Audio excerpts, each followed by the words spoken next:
And మీరు ఎప్పుడు ప్రతి ఇంటర్వ్యూలో మీరు దాటేస్తుంటారు మాటని. అసలు ఈ దీంట్లో చెప్తాన్నారు కాబట్టి చెప్పండి, జూనియర్ ఎన్టీఆర్కి మీకు ఇష్యూ ఏంటి అసలు? ఇవాళ చెప్తున్నా సార్ నేను. పాపం నాకు ఎన్టీఆర్కి ఏ విషయం లేదు, ఫ్రాంక్లీ స్పీకింగ్ చెప్తున్నా. ఎన్టీఆర్ చాలా గొప్పవాడు, చాలా మంచివాడు. చిన్న చుప్పుడు మాటలని వెళ్ళి ఆయన దూరం చేశా. ఆయనకి మీ ద్వారా క్షమాపణ చెప్తున్నా, ఆయనకి ఆయన ఫ్యాన్స్కి. ఓకే. టీవీ నేను ఇంటర్వ్యూలో ఆయన మీద కొంచెం తప్పుగా మాట్లాడా. తర్వాత ఇంటికి వచ్చినాక మా నాన్న చాలా ఫీల్ అయ్యాడు, ఓకే. మా ఫాదర్ ఫీల్ అయ్యాడు. తర్వాత నాకు అవకాశం రాలా. ఓకే. ఏం మాట్లాడారు నేను చూడలేదు. టీవీ నేను ఇంటర్వ్యూలో ఎన్టీఆర్కి మీకు విభేదాలు వచ్చినట్టు వచ్చినాయి అది ఇది అన్న చెప్పుడు మాటల వల్ల. ఓకే. ఎన్టీఆర్ అనేవాడు పాపం నన్ను ఎప్పుడు ఇబ్బంది ఏం పెట్టలా. నిజంగా చెప్తున్నా, ఫ్రాంక్లీ స్పీకింగ్ విత్ టీఎన్ఆర్ కాబట్టి చెప్తున్నా. ఓకే. బాద్షాలో నాకు కొద్దిగా లాస్ వచ్చింది. ఎమ్మటే 2 సినిమాల వంగ 10% మంచి అందరూ బ్రహ్మాండంగా డబ్బులు మిగిలినాయి. మీ ద్వారా క్షమాపణ చెప్తున్నా. నందమూరి తారక రామారావు అనే గొప్ప వ్యక్తికి, ఆయనకి ఆయన ఫ్యాన్స్కి క్షమాపణ చెప్తున్నా. మీరు ఇదే మాట ఫోన్లో మాట్లాడవచ్చు ఆయనతో? మాట్లాడతా సార్. ఫోన్లో మాట్లాడటం లేదా బయట ఫోన్లో మాట్లాడామనుకోండి, నాకు మీకు తెలుసు, టీఎన్ఆర్ గారికి మీకు తెలుసు. ఓకే. ఆయన ముఖ్యంగా ఆయన కలుస్తా, ఆయన కలిశాను మొన్న. ఓకే. సార్ మీరు ఇప్పుడు మన ప్రధానమంత్రి అయ్యేవారు, అమెరికా ప్రెసిడెంట్ అయ్యేవారు కొత్తగా ట్రంప్ను పోయి 1 వీక్లో కలిసి రమ్మంటారు నన్ను. అది నా కెపాసిటీ. ఓకే. ఎట్లా ఏంటి నాకు అంత సోర్సులు ఉంటాయి నాకు. ట్రంప్ను పోయి ఫోటో తీసుకొచ్చి 1 వీక్లో మీకు ఇవ్వమంటారా? ఓకే. షేక్ హ్యాండ్ ఇస్తా. ఓకే. మీరు ఒక ఫలానా మీకు అసాధ్యమైన పని చెప్పండి, నేను చేసుకొచ్చి మీకు చూపిస్తా. నా క్యాలిబర్ అది.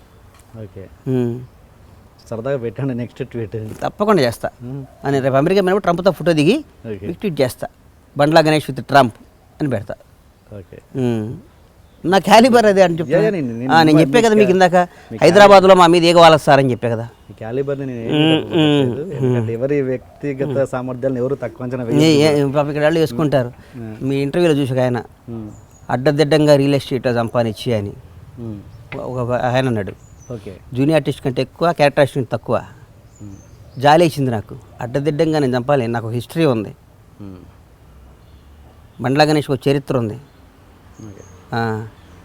నాకు ఒక అమ్మ, నాన్న, ఒక ఫ్యామిలీ, ఒక భార్య, పిల్లలు, నా పిల్లలు, నా అన్న, నా కుటుంబం ఉంది. మా దగ్గర 1100 మంది వర్క్ చేస్తారు. నా కోసం ప్రాణం ఇవ్వడానికి స్నేహితులు ఉన్నారు. అదే ఏంటంటే నా రిలేషన్ ఏంటి, నేను కలిస్తే అట్లే ఉంటుంది టీఎన్ఆర్ గారు. మీరెవరో నాకు తెలీదు, ఇవాళ ఫస్ట్ టైం కలుస్తున్నా. మీరు మా ఇంటికి వస్తున్నా అన్నారు. నిజం చెప్తున్నా. నేను ఎక్కడ మా ఆఫీస్లో ఎక్కడ ఇంటర్వ్యూ చేయొచ్చు. నేను నా ఇంటికి వచ్చేటికి మా ఇంట్లో వాళ్ళకి మన రేపు మీరు వస్తున్నారని కూడా తెలియదు, ఎవరు వస్తుందో తెలియదు. మరి 4 గెస్ట్లు వస్తున్నారు, టిఫిన్ చేసి పెట్టమని చెప్పా. నా సంస్కారం అది. మరి ఇప్పుడు ప్రొడ్యూసర్స్ అంతా థియేటర్స్ని గ్రిప్లో పెట్టుకునే పరిస్థితి కదా. మీ చేతిలో ఎన్ని థియేటర్స్ ఉన్నాయి? నాకు ఒకటే థియేటర్ ఉంది. మీ ఓన్ థియేటర్? నా ఓన్ థియేటర్. నాకు గ్రిప్లో వ్యాపారం మీద నాకు ఇంట్రెస్ట్ లేదు, నాకు తెలియదు ఆ వ్యాపారం. ఓకే. ఓకే. ఆ థియేటర్లు అవన్నీ మా రాజుబాయ్ చూసుకుంటాడే. ఓకే. అండ్ దేవుడి గురించి మా టాపిక్ వచ్చింది. మీకు పరమేశ్వర, మీ బ్యానర్ పేరే పరమేశ్వర కదా. ఏంటి శివుడి మీద అంత భక్తి మీకు? మేము శివభక్తులు సార్, మేము బేసిక్గా శివభక్తులు. ఓకే. ఫ్యామిలీ మొత్తం మా ఫాదర్ పేరు నాగేశ్వరరావు, మా అన్నయ్య పేరు శివబాబు. ఓకే. ఓకే. నా పేరు గణేష్ బాబు. మొత్తం శివుడి ఫ్యామిలీ పేర్లే ఉంటాయి చూడండి. ఓకే. నేను శివభక్తులు. ఓకే. ఆ మధ్య కాంట్రవర్సీ విషయానికి వస్తే దాసరి గారు ఒక స్టేట్మెంట్ ఇచ్చారు. తెలుగు సినిమా చరిత్ర అంటే ఏంటి ఏఎన్ఆర్ అండ్ ఎన్టీఆర్ తర్వాత మళ్ళీ అంత తీసుకొచ్చింది మళ్ళీ ఈ జనరేషన్లో పవన్ కళ్యాణ్ అన్నది అని స్టేట్మెంట్ ఇస్తే మీరు దాన్ని ఖండించడం మీన్స్ దానికి ఇమీడియట్గా నెక్స్ట్ స్టేట్మెంట్ మీరు ఇచ్చారు. చిరంజీవి గారిని మర్చిపోయారా అన్నట్టు. చిరంజీవి గారు లేకుంటే తెలుగు సినిమా చరిత్ర అంటే ఖచ్చితంగా గుర్తొచ్చే పేరు చిరంజీవి గారు అని. అది అక్కడేదో చిన్న క్లాష్ వచ్చిందంట, మీకు గుర్తుందా లేదా నాకు తెలియదు. మరి నాకు గుర్తులేదు కానీ సార్, చిరంజీవి గారిని విమర్శిస్తే విమర్శించుండొచ్చు. దాసరి గారిని నేను పర్సనల్గా విమర్శించాలని అట్లేమి ఉండదు నాకు. మీరు అంటున్నారు కూడా గుర్తు పెట్టుండొచ్చు అట్లా. నేను చిరంజీవి గారి గురించి చెప్పారు ఆయన. ఇది ఏఎన్ఆర్ ఎన్టీఆర్ తర్వాత పవన్ కళ్యాణ్ మెన్షన్ చేశారు. మరి నిజంగా చిరంజీవి గారిని కూడా చెప్పాలిగా, న్యాయం కదా సార్ అది. ఇప్పుడు చిరంజీవి గారిని కూడా చెప్పాలిగా. చిరంజీవి గారు ఆయనకి అర్హతలు ఉన్నాయి. చిరంజీవి వేరే వాళ్ళ గురించి చెప్పినా చెప్పైనా ఎన్టీఆర్, ఏఎన్ఆర్, కృష్ణ గారు ఒక సెకండ్ తీసేసి తర్వాత అది వస్తే చిరంజీవి గారికి మా అందరికీ ఇప్పుడు ఇండస్ట్రీలో ప్రతి ఒక్కరికి చిరంజీవి అనేవాడు రోల్ మోడలే కదా సార్. ఆయన చూసి వచ్చిన వాళ్ళమే ఇండస్ట్రీకి.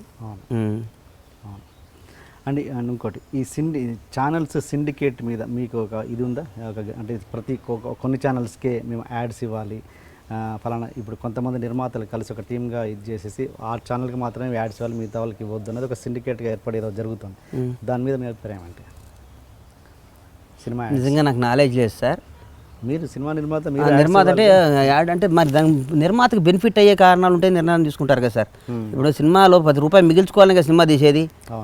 ఆ ఛానల్ వాళ్ళకి డబ్బులు ఇవ్వాలి, ఈ ఛానల్ డబ్బులు ఇవ్వాలి, వాళ్ళకి డబ్బులు ఇవ్వాలి. డబ్బులు ఖర్చు పెట్టేటప్పుడు మేము సినిమాలు తీయం కదా సార్. సినిమా తీస్తే ఒక 2 కోట్లు 3 కోట్లు 5 కోట్లు ఎవడ సత్తాడు మిగుల్చుకోవాలనేగా. అందులో వీళ్ళందరూ కలిసి నిర్మాతకి బెనిఫిట్ అయ్యే నిర్ణయం తీసుకుని ఉంటారు. నేను దాని మీద ఫోకస్ చేయాలి. Okay okay okay. And media మీద మీ నిక్కచ్చి అయిన ఒక అభిప్రాయం ఏంటి? మీడియా అంటే నాకు చాలా ఇష్టం సార్. మీడియా పీపుల్ అంటే చాలా రెస్పెక్ట్. ఎవడన్నా పైకి తీసుకెళ్ళాలని వాళ్ళే చేస్తారు, ఎవడన్నా కథం పట్టేయాలని నన్నే పట్టిస్తారు. నాకు అది ఇది అసలు సెకండరీ మనసులో మాట. అది అంతే కదా సార్. మీడియా ఇప్పుడు ఒక డాక్టర్ దగ్గరికి వెళ్తాం సార్, కడుపులో నొప్పి వెళ్ళి వాడు తలనొప్పి ట్యాబ్లెట్ ఇస్తే ఇన్ఫెక్షన్ అవుద్ది. కడుపు నొప్పి కాకుండా తలనొప్పి కూడా అనవసరంగా వస్తుంది. ఏ జబ్బుకి ఏ ట్యాబ్లెట్ వేయాలో అదే డాక్టరు. ఎవరికి ఏం చేయాలో న్యాయం చేయాలో అన్యాయం చేయాలో మీడియా పీపుల్ అంతే. మమ్మల్ని బాగా మోసం చేసిన హీరో కానీ మీరు మోసం చేసిన హీరో కానీ మీరు ఎవరైనా డైరెక్టర్ కానీ ఎవరైనా ఉన్నారా ఇండస్ట్రీలో? హీరోలు అంటే నేను ఒక హీరోని మోసం చేశా సార్. అవునా? ఎవరు? రవితేజ. అవునా? ఎలా చేసా అంతే. ఇది అడగొద్దు. రవీణకి చెప్పాను నేను.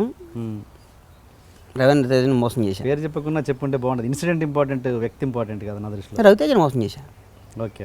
ఎందుకు పేర్లు అనవసరం పాపం. రవితేజని మోసం చేశా. రవితేజకు కూడా తెలుసు. రవితేజ చాలా మంచివాడు సార్. ఓకే. రవితేజ సినిమా తీస్తే ఫస్ట్ 5 కోట్లు మిగిలింది నాకు. ఆంజనేయులు. ఓకే. నేను ఆయన మోసం చేశాను. చేయాల్సిన పరిస్థితి వచ్చింది, చేశా. ఓకే. డబ్బుల దగ్గరే ఉంటుంది అంతనే.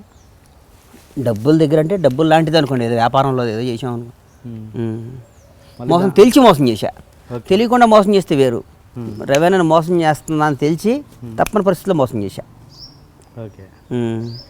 అంటే దాన్ని ఏమంటారు, రికవర్ చేసుకోలాంటి మిస్టేక్ అది చేసుకోవచ్చు, చేసేస్తా. నాకు రవితేజ అనేవాడు, ఓకే, మీ అందరం కలిసి పెరిగినాడం కాబట్టి రవితేజ మోసం చేశాను. అది రవితేజకి తెలుసు, నాకు తెలుసు, చెప్పాను రవీణకి. మీ ఫస్ట్ హీరో ఆయనగా? ఫస్ట్ హీరో ఆయనే. ఆయనతో మళ్ళీ సినిమా తీస్తా. ఓకే.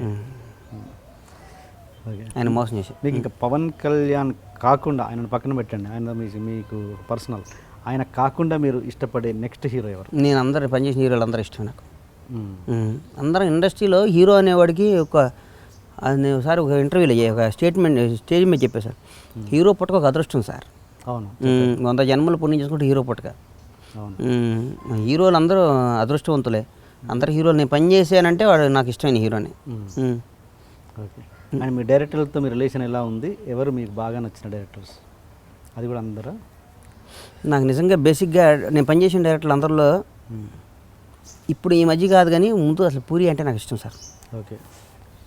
బాగా ఈ మధ్య అన్న ఇప్పుడు ఈ మధ్య ఫస్ట్ నాకు పూరి అంటే ఇష్టం. తర్వాత నేను పనిచేసిన డైరెక్టర్లో బాగా తప్పన 80% ఇట్టు కొట్టాలని డైరెక్టర్లో హరీష్ శంకర్, సీను ఇట్లా.